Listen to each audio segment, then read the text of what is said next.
नमस्कार दर्शकों, मैं जितेंद्र गुप्ता। आप देख रहे हैं स्टार सिटी न्यूज़। मैं इस वक्त मौजूद हूँ मालवीय नगर विधानसभा के सफदरजंग एन्क्लेव में।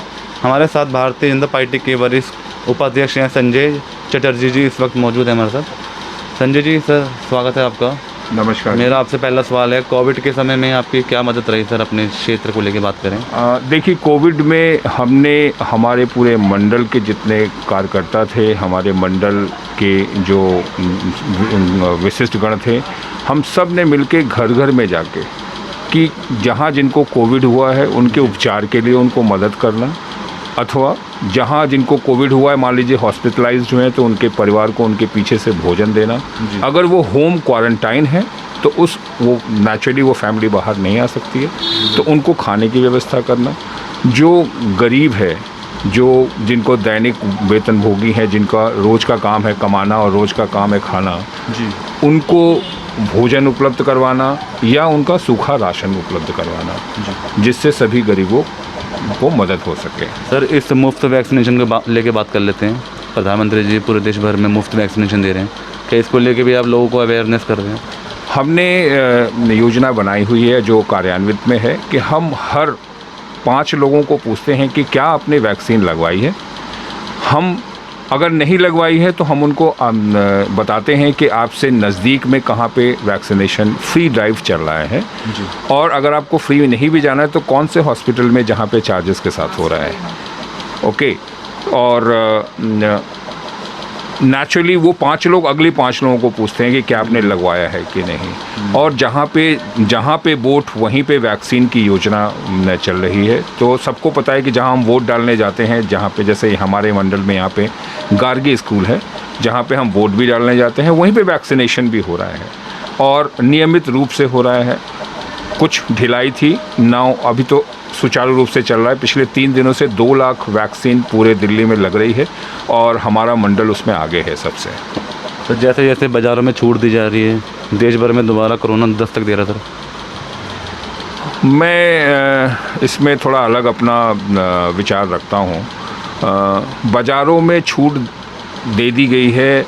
जो कई छोटे बाज़ार हैं उनको तो चाहिए, क्योंकि कोई भी व्यक्ति अपने घर से निकल के 1 किलोमीटर जाके कुछ सामान खरीद लेता है। बड़े बाज़ार जैसे सदर बाज़ार है, सरोजनी नगर मार्केट है, लाजपत नगर मार्केट है या चांदनी चौक है, उसमें इनको ऑड इवन करना चाहिए दिल्ली सरकार को। वो जानबूझ के उन्होंने पूरा खोला हुआ है जिससे फिर से कोरोना फैले या जिस तरीके से पुराना उग्र रूप था आए, और वो केंद्र सरकार को दोषी ठहराएं।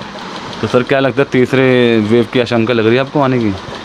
देखिए, अभी तक जितना मैंने अध्ययन किया है या जो मैंने वैज्ञानिकों के वो पढ़े हुए हैं, लेख पढ़े हुए हैं, ऐसा कहीं पे नहीं है कि तीसरा डेल्टा प्लस का आएगा। ये अगर हम सब ठान लें, 2 गज की दूरी, मास्क है ज़रूरी, और जो मोदी जी ने पहले भी बोला था, नियमित हाथ धोना, सैनिटाइज करना और अपने को बचाव करना। कुछ लोग ने सोचा हुआ है कि टीका लगवा लिया है तो हम 100% सेफ़ हो गए। 100% सेफ़ कोई नहीं है, बिकॉज टीका आपको बचाता है कि आपको ज़्यादा दिक्कत नहीं हो, मतलब कल को कुछ हो जाए तो आप फिर भी बचे रहोगे। टीका ये आपको बचाता है, ये गारंटी नहीं देता कि आपको कोरोना होगा ही नहीं। दूसरा, जहाँ पे बिना मास्क के लोग घूम रहे हैं या बिना, कई मार्केटों में ऐसा है कि बिना मास्क के लोग घूम रहे हैं, तो उनको मैं बताना चाहूँगा कि वो तो खुद परेशानी में आ रहे हैं और दूसरों को भी परेशानी में डाल रहे हैं।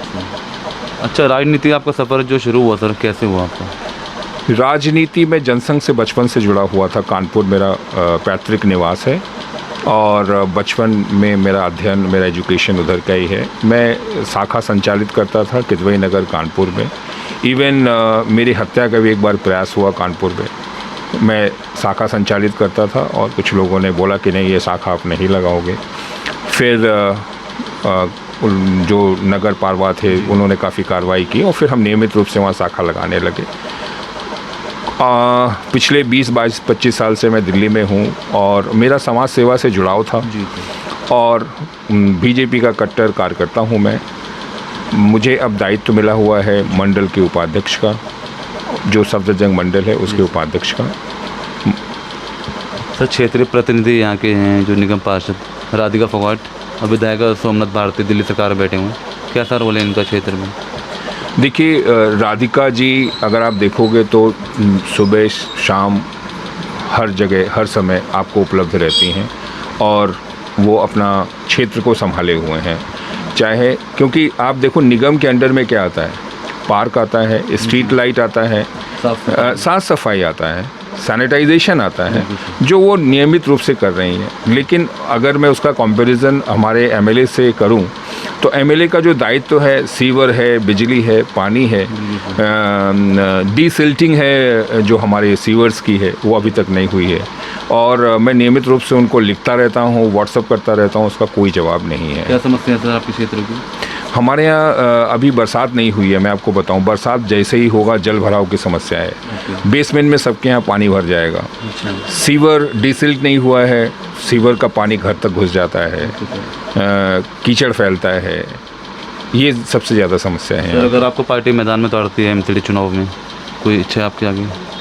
नहीं, मैं तो अभी उतना परिपक्व नहीं हूँ कि मैं सर पार्टी 20-22 साल से जुड़े कि मैं पार्टी मुझे बोले या मैं ये है कि भारतीय जनता पार्टी का जो भी होगा नियमित रूप से जो भी आएगा सामने, मैं उसका समर्थन करूँगा। धन्यवाद आपका सर संजय जी। धन्यवाद जी। तो ये हमारे सीधी बात संजय चटर्जी जी से, स्टार सिटी के साथ मैं जितेंद्र गुप्ता।